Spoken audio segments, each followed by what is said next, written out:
Harley Davidson fairing comparison, Ultra Touring Glide Off. Typically, when we perform a comparison test, we select bikes in the same category to see which one works best. This time, however, we're approaching this comparison with a few long lingering questions in mind. How does having a fork-mounted fairing or a frame-mounted fairing affect the dynamics of a motorcycle? Does having the weight of the fairing on the fork make it floppy at low speeds? Do fork-mounted fairings interact with prevailing wind or turbulence coming off of vehicles? How noticeable is the improved wind protection on the frame-mounted fairing, particularly during cold weather riding?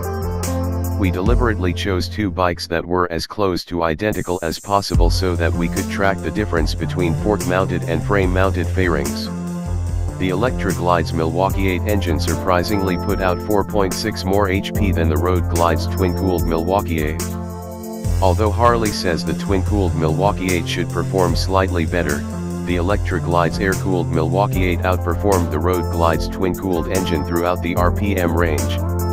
The Electra Glide's fork-mounted fairing doesn't offer as much weather protection as the Road Glide, due mostly to the space between the fairing and the chassis.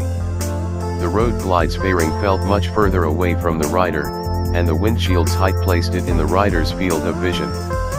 The vents on either side of the headlights flow a prodigious amount of air when opened.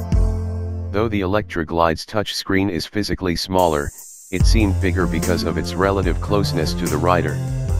Both Tom and I preferred the location of the speedometer/tachometer high in the fairing versus down on the triple clamp like the Road Glide.